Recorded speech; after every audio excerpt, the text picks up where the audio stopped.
Senhor, meus irmãos, louvamos a Deus por estarmos estudando a nossa lição da Escola Dominical junto com os irmãos. A lição 9, Vivendo o Fervor Espiritual, continuando nosso estudo sobre o verdadeiro pentecostalismo, a atualidade da doutrina bíblica sobre a atuação do Espírito Santo, revista comentada pelo pastor Ezequiel Soares. O textual de nossa lição é: E não vos embriagueis com vinho que há contenda, mas enchei-vos do Espírito, Efésios 5,18. Verdade prática: ser cheio do Espírito pode se referir tanto ao batismo no Espírito Santo, como também à vida plena no Espírito, né? Então, faz parte, é um ponto da nossa lição, essa questão da distinção, né, dessa expressão cheio do Espírito, que dependendo do contexto pode significar ser batizado com o Espírito Santo ou viver uma vida plena no Espírito, né? Então, a partir da hermenêutica a gente percebe qual o sentido, né, no texto.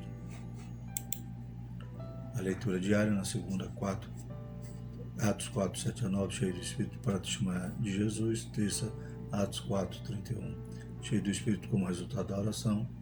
Quarta, Atos 7, 55, cheio do Espírito como indicador da vida na plenitude do Espírito. Quinta, Atos 13, 52, alegria é um sinal de vida cheia do Espírito Santo. Sexta, Gálatas 5, 16 a 18, viver o fervor espiritual mesmo que andar no Espírito. Sábado, Colossenses 3, 16, características de quem vive a plenitude do Espírito. Nossa leitura em classe, Efésios 5, de 15 a 20. Portanto, vede prudentemente como andais, não como necios, mas como sábios, remindo o tempo, porquanto os dias são maus. Pelo que não sejais insensatos, mas entendei qual seja a vontade do Senhor.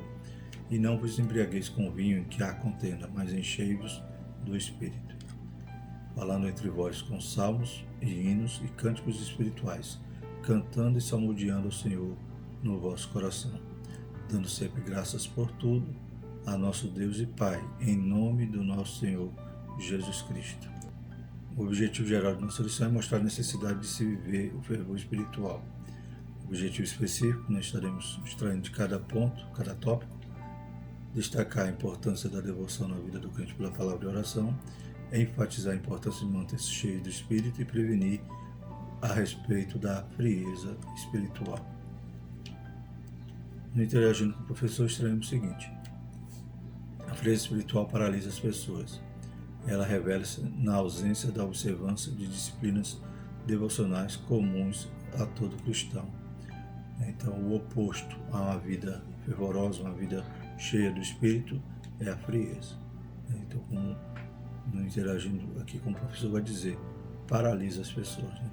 Quando há mais o desejo de separar, quando não há mais o desejo de separar o tempo para a oração, a meditação das Escrituras Sagradas, não se pratica mais o jejum, não há mais o respeito e a reverência pelas coisas espirituais. Tudo isso se apresenta como um ciclo débil que envolve a vida das pessoas até que elas passam a racionalizar o pecado. Então, quanto mais, né, deixamos essas disciplinas devocionais, deixamos de praticar a oração, né, a leitura da palavra, a meditação, o jejum, né, e não temos mais reverência pelas coisas espirituais, começamos a viver uma vida vazia, né, um ciclo débil, e começamos a justificar o pecado, né, a racionalizar o pecado e achar que o pecado não faz mal.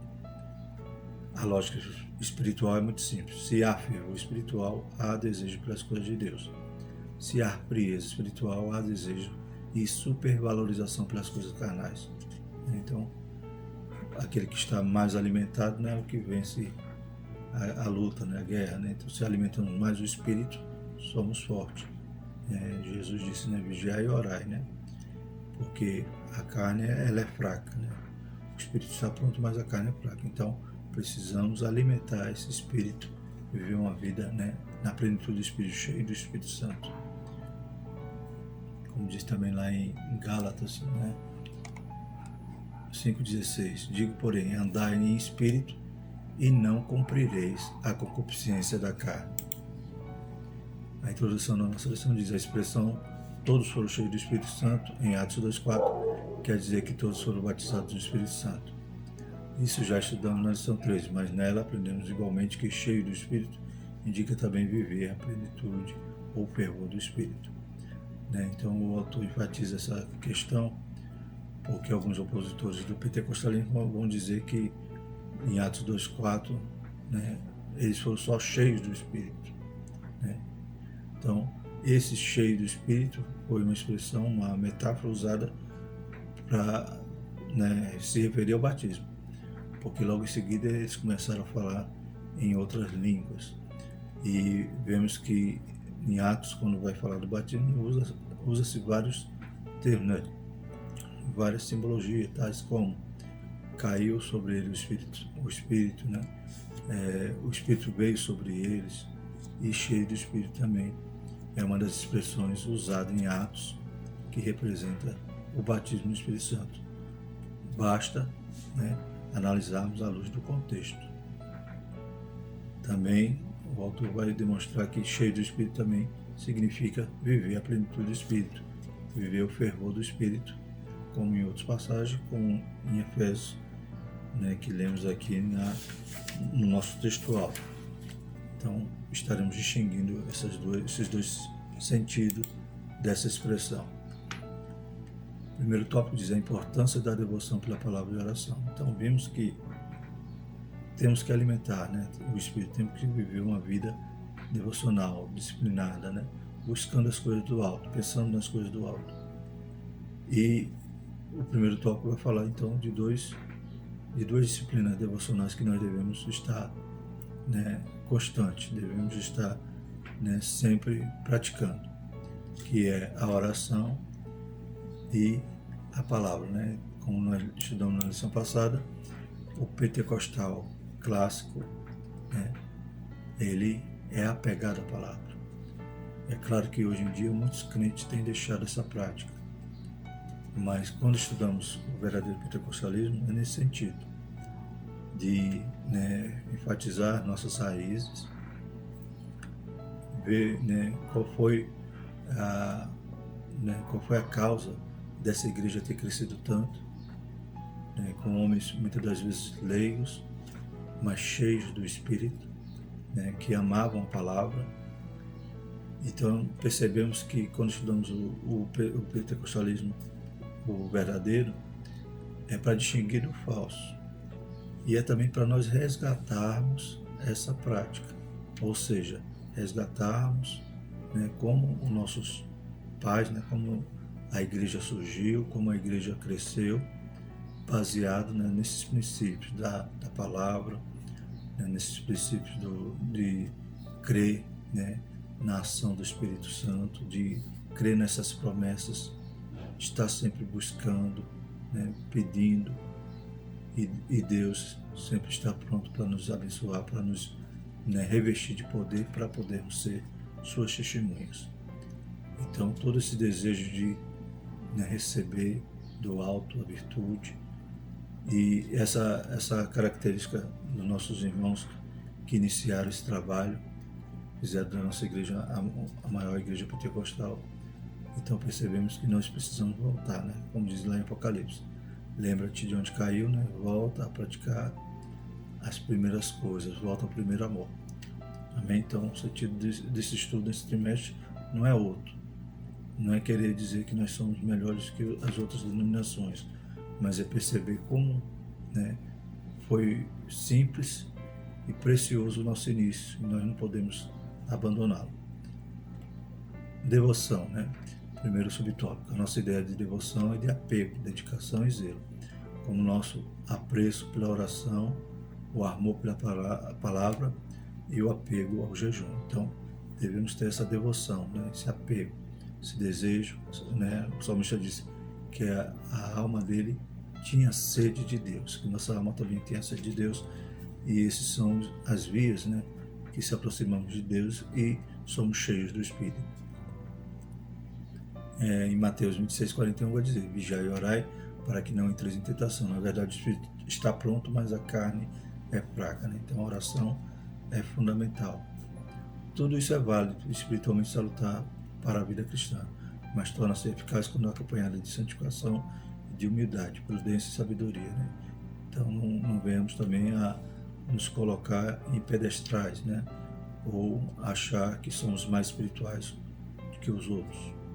Mas devemos ser humildes, né? Devemos ser como aquele publicano, né? Enquanto o fariseu se exaltava em sua oração, o publicano gemia, batia no peito e dizia que era pecador. Então devemos estar revestidos, né? Toda essa oração e a devoção para a palavra do jejum tem que estar, né, amparado pela humildade, né? Tem que estar com essa coberta da humildade, da prudência e sabedoria. Nossa prudência é para que essas práticas não venham a se tornar motivo de exibição. Então, de maneira nenhuma, somos de alguma forma mais espirituais uns que os outros, mas necessitamos e temos essa consciência de que somos pecadores, somos, né, vasos de barro, né, no qual o Senhor quer botar um precioso tesouro. Sobre o tópico 2, a oração e a palavra. Todos nós conhecemos o jargão evangélico, a oração é a chave da vitória, né? Então, isso aí é algo que é comum, né? Já conhecemos essa expressão também. Não existe vida espiritual abundante sem oração, né? Então, essa expressão, ela é verdadeira. Segundo a declaração da fé da Assembleia de Deus, a oração é o ato consciente pelo qual a pessoa dirige-se a Deus para se comunicar com Ele, buscar a sua ajuda por meio de palavra ou pensamento. Então, podemos orar em espírito, podemos orar, né, só gemendo, podemos orar em palavras. Louvado seja o nome do Senhor. O importante é que nós alcancemos o alvo, né? Que a nossa oração chegue até o trono da graça. A oração é a alma do cristianismo e expressa a nossa total dependência de Deus. O próprio Senhor Jesus Cristo tinha o hábito de orar, né? Então, mais uma vez, voltando aqui para o nosso primórdio, né, do momento pentecostal, a gente vê que essa igreja só cresceu na base da oração. Né? Os círculos de oração, né, pastores que eram apegados, né, devotos à oração, né, crentes cheios de fogo, cheios, né, que viviam em oração, né, e sustentavam, né, essa obra de maneira maravilhosa. Então, a oração é a alma do cristianismo, né, expressa a nossa dependência de Deus. E o próprio Jesus é o nosso maior exemplo. Né? Jesus, tudo que ele ia fazer, ele orava. Né? Ele orava só, chamava os discípulos para orar, Pedro, Tiago, João. E em vários momentos importantes a gente vê Jesus orando ali. Né? Isso a partir dos registros bíblicos. Mas ele vivia uma vida de constante oração. Lucas 6,12, aconteceu que naqueles dias subiu ao monte a orar e passou a noite em oração a Deus. Então, esse versículo, né, o contexto dele é no momento posterior, ele vai escolher, vai chamar, separar os 12 discípulos. Então, toda a vida de Jesus é pautada em oração. Se ele, né, que é o Filho de Deus, né, orava, quanto mais nós, que somos pequenininhos, fraquinhos, aí que somos dependentes mesmo de Deus, né? E Jesus nos dá esse modelo maravilhoso. Essa prática particular deve ser espontânea e contínua, né? Em Tessalonicenses 5,17, orai sem cessar. Então, os judeus, eles oravam 3 vezes por dia, né? Era estimulado a orar 3 vezes, né? O Salmo 55,17 diz: de tarde e de manhã e ao meio-dia orarei e clamarei e ele ouvirá minha voz, né? Daniel orava 3 vezes, os discípulos oravam, né? Hora nona, né? Então, tinha lá os turnos de oração. Mas já na nova aliança, já não é só 3 vezes, né? É orar sem cessar. Glórias a Deus. Então, devemos estar em constante oração, né? Então, sempre em espírito de oração, sempre falar com o Pai. E toda atitude, né? Tudo aquilo que nós viemos, toda decisão que devemos a tomar, que seja, né, baseada em oração. A gente vai perceber aqui na lição que isso é sinal de sabedoria. A leitura da Bíblia nos torna sábios e prudentes. E 2 Timóteo 3,15, que desde a tua meninice sabes a Sagrada Escritura, que pode fazer-te sábio para a salvação, pela fé que há em Cristo Jesus. Né? Então, oração, leitura da Bíblia, isso vai tornar-nos sábios, porque não andaremos como necios, como vai dizer também o texto aqui, base da nossa lição. Portanto, vede prudentemente como andais, não como necios, mas como sábios. O viver sabiamente, subtópico 3. Esses exercícios espirituais devem ser colocados em prática no dia a dia. Diferentemente do Nécio, vede prudentemente como andais, não como Nécio, mas como sábio, né? Vemos agora. Existe pelo menos 7 palavras gregas no Novo Testamento para Nécio, mas aqui o apóstolo usa nessa passagem só aparece aqui, e easopos, tolos, sem juízo. Então, percebemos que o objetivo de estarmos, né, nessa devoção, nessas disciplinas devocionais, de orar, de ler a palavra, de meditar, de jejuar, né, nos torna sábio. Glórias a Deus.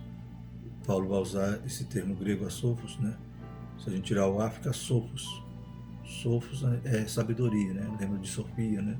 Então, sofo é sabedoria. O A vem negar, né? Então, A, esse prefixo aí vai negar. Então, vai dizer asofos. Quer dizer, sem sabedoria, não sábio, né? Tolo, sem juízo. Paulo está contrastando a sabedoria cristã que vem do Espírito com a insensatez dos pagãos, né? Então, quanto mais andamos com Deus, né? A Bíblia diz: não vivemos mais nós, Cristo vive em nós, e também vai dizer que nós agora temos a mente de Cristo. E o pagão insensato, tolo, né? Ele vive se arruinando em pecado. Isso se torna claro no versículo 17, né? No versículo 17 vai dizer: pelo que não sejam insensatos, mas entendei qual seja a vontade do Senhor. Onde o apóstolo usa o termo apron, né, insensato, e acrescenta que eles não entendem a vontade do Senhor. Devemos priorizar a vontade de Deus em nossas decisões, atitudes, e não focar as aparentes vantagens do mundo, né? Então, muitas das vezes alguém quer dizer que é sábio por estar, né, tendo alguma vantagem, né, tá tendo alguma falsa alegria, tendo algum, né, achando que as suas ações estão, né, dando algum lucro, mas são insensatos, são tolos, porque boa é a vontade de Deus, que ela é boa, perfeita e agradável. O modo de vida do crente não pode ser o mesmo padrão do mundo, né? Então, quando andamos no Espírito, muitas das vezes teremos até que sofrer algum dano, né, algum prejuízo, mas a gente está ali na vontade de Deus. Então, essa aparente vantagem, né, como diz a Bíblia em Provérbios, né, tem caminhos, né, que parece bom, né, mas o final é caminho de morte. Remindo o tempo. Subtópico 4, essa frase diz muito mais do que parece. Muito mais do que parece à primeira vista. O verbo remir significa comprar de novo, resgatar, aproveitar o melhor possível. Então, remir o tempo não é só resumir o tempo, não é você realmente aproveitar cada instante da melhor maneira possível. A palavra tempo é bem conhecida entre nós, kairos, tempo no sentido de ocasião, oportunidade. Hebreus 11:15 vai dizer: e se na verdade se lembrasse daquela de onde haviam saído, teriam oportunidade de tornar. Então, tempo aí é oportunidade. O crente sabe aproveitar as oportunidades para fazer a obra de Deus, falar de Jesus às pessoas que ainda não conhecem o Evangelho. Colossenses 4:5 vai dizer: andai com sabedoria para com os que estão de fora, remindo o tempo. Então, aproveitemos o nosso tempo para estarmos, né, com um fervor espiritual, para estarmos na presença de Deus, adorando a Ele, e também usando para servir ao Senhor, né, como diz aqui nesse versículo, com sabedoria para com os que estão de fora, né? Então, aproveitar as oportunidades para podermos alcançar cada vez mais vidas para o reino de Deus. E no versículo 16 vai dizer que os dias são maus, né? Não só naqueles dias, e hoje, né, vivemos dias muito piores, né? Então isso é misto a acontecer, né? Faz parte do cronos, né, de Deus, né? Então os dias são maus, e quanto mais maus, mais devemos ser sábios, devotos, né, à palavra, à oração, ao jejum, para vivermos uma vida cheia, na plenitude do Espírito. Então, estamos caminhando nesse sentido de, a gente está observando aqui na lição, o sentido primeiro ali do cheio do Espírito é você viver a plenitude. Antônio Gilberto vai dizer em uma das revistas que ele comentou que estar cheio do Espírito Santo, ou deixar que o Espírito nos enche, significa ser controlado, governado e guiado por ele. Como filhos de Deus, precisamos de uma renovação contínua em nosso ser, a fim de que sejamos instrumentos do Altíssimo. Então, tudo isso a gente vê que é algo que não é estático, tem que estar sempre renovando. Se pararmos, esfriamos. No Antigo Testamento havia a ordenança de que o fogo não poderia se apagar. O fogo não poderia se apagar. Que fogo é esse? O fogo que Deus acendeu. O nosso irmão Caramuru, no seu vídeo, ele expõe que aquele fogo, desde o tabernáculo, desceu do alto, desceu o fogo do céu e acendeu. Então eles tinham que manter aquele fogo aceso. Quando inaugura-se o templo, da mesma maneira, Salomão, orando ali, Deus manda fogo do céu e acende de novo ali o altar do sacrifício. Então esse fogo ele não podia mais se apagar, então tinha que ser renovado, tinha que ser reposto a lenha, tirado das cinzas. Bem assim é a vida do crente. Já recebemos o fogo do alto, o fogo do Espírito, e precisamos não deixar que ele se extinga. A cada dia, colocar lenha e tirar o que não presta, tirar a cinza. Segundo tópico da nossa lição, a importância em manter-se cheio do Espírito. A obra do Espírito Santo na vida do crente é dinâmica. A expressão cheio do Espírito significa reacender a chama do Espírito. Exatamente o que falávamos. Não se deve confundir com a expressão cheios do Espírito Santo do Pentecoste.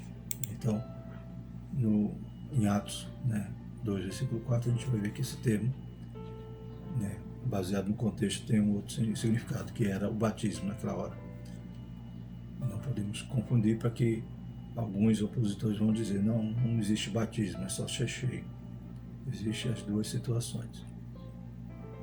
E não vos embriagueis com vinho, então em Efésios, essa palavra é como a Septuaginta traduz, não olheis para o vinho, Provérbios 23, 31. A passagem de Provérbios explica as consequências destrutivas da bebedeira e compara com a picada de uma cobra, Então em Provérbios a gente vê isso. O provérbio vai dizer, não olheis para o vinho quando se mostra vermelho, quando resplandece no copo e se escoa suavemente.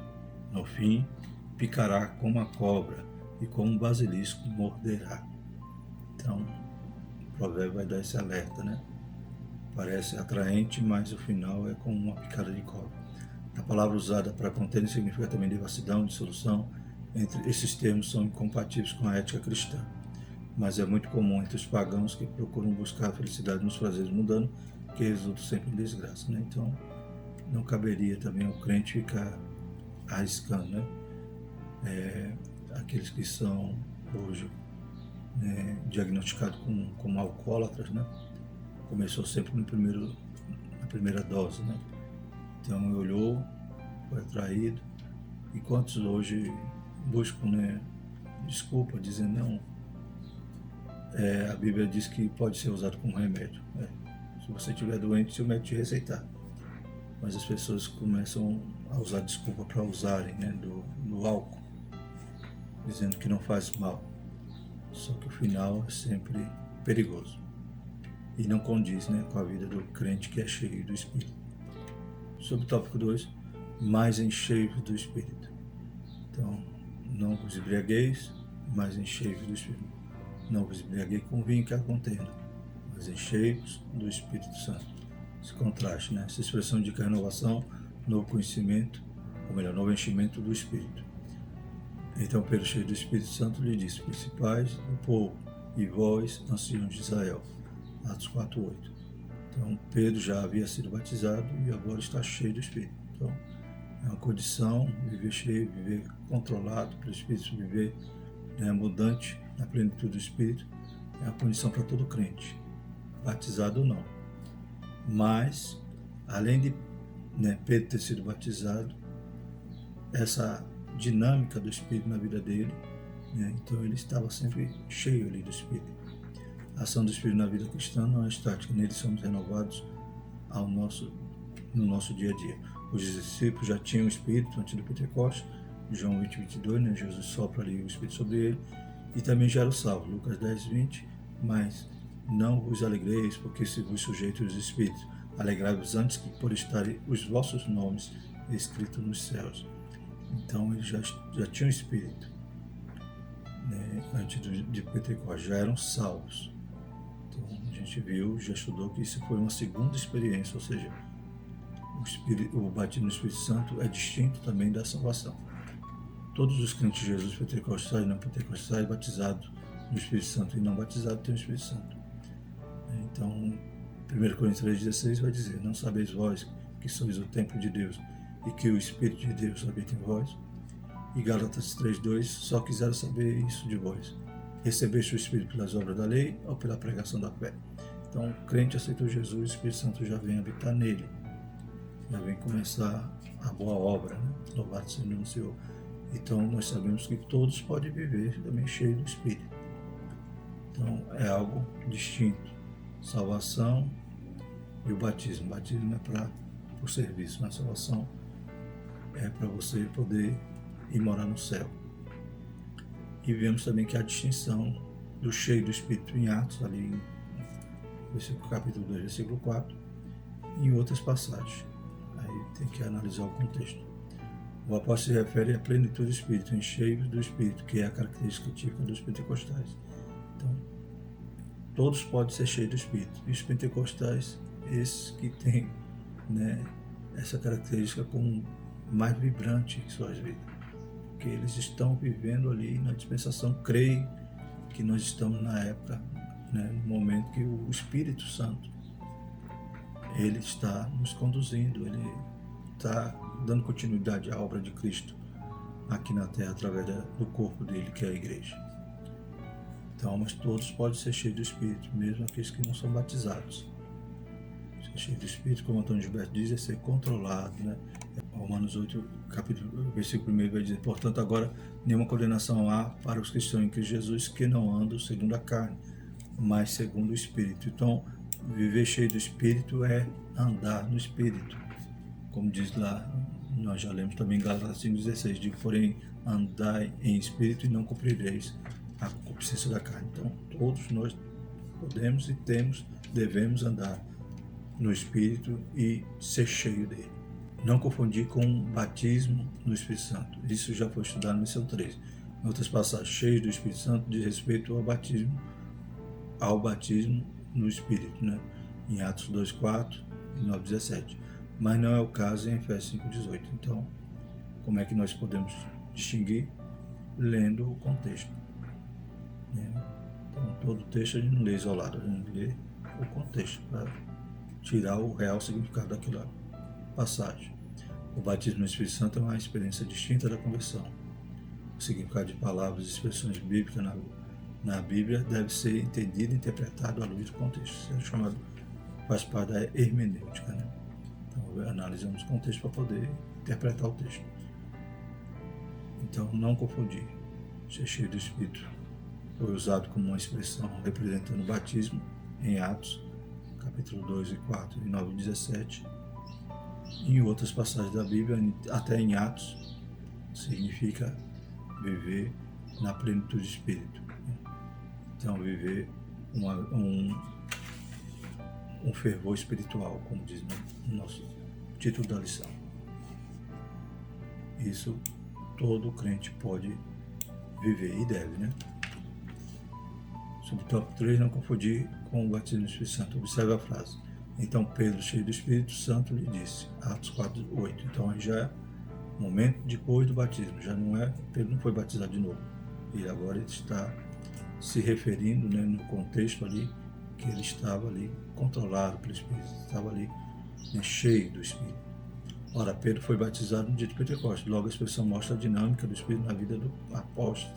Então, por que dinâmica? Porque todo dia nós temos que ser cheio. Batizado é uma vez só, agora ser cheio é todo dia. Da mesma forma, o trecho Saulo, que também se chama Paulo, cheio do Espírito Santo, fala de alguém já batizado no Espírito Santo, lá em Atos 9:17. Então, Ele já era batizado. Em Atos 13 mostra que ele continuou sendo cheio do Espírito. Ele continuou vivendo uma vida, né, um fervor espiritual. E é evidente que cheio do Espírito Santo se refere à plenitude do Espírito. Deixar que o Espírito domine todo o nosso ser, nossa mente, nosso coração, nossos pensamentos, né? Então, ele está controlando tudo. Subtópico 3, ou melhor, tópico 3, né? Vigilantes contra a frieza espiritual. Como identificar alguém cheio do Espírito? O apóstolo apresenta pelo menos 3 características: o testemunho transbordante, a vida de gratidão e de submissão. Testemunho transbordante. Então, são algumas características que o Paulo aqui vai enfatizar para demonstrar uma pessoa cheia do Espírito. Então, o versículo 19 vai dizer: falando entre vós com salmos, hinos, cânticos espirituais, cantando, salmodiando ao Senhor no vosso coração. Então, a pessoa está ali, o que podemos extrair dessa pessoa cheia do Espírito é água viva, né? Já não tem espaço para aquela fonte ficar dando 2 tipos de água. Então, você percebe que a vida da pessoa é diferente. É uma pessoa transformada, uma pessoa cheia de Deus, né? É um sinal evidente. Os cânticos são expressões de alegria, de louvor a Deus, além da função de instruir a igreja. Os cristãos expressam por meio dos hinos seus anseios, suas esperanças, aquilo que acreditam está inspirado na vida das personagens bíblicas e nas promessas divinas, né? Então, o louvor, essa adoração, cânticos inspirados, né? Pois necessita estar, né, um cântico fundamentado na palavra de Deus. Os salmos são o Saltério de Israel, o livro dos Salmos, aos quais o Espírito dava uma vida nova. Muitos deles são adaptados à música ainda hoje, no judaísmo e no cristianismo, né? O salmo era a harpa cristã, né? Podemos fazer essa analogia, né? De Israel.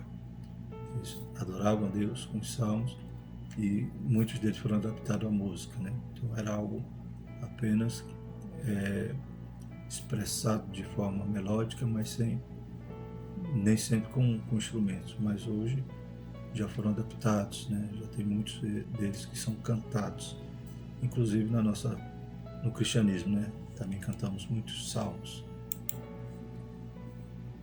Os hinos são uma referência às primeiras composições cristãs.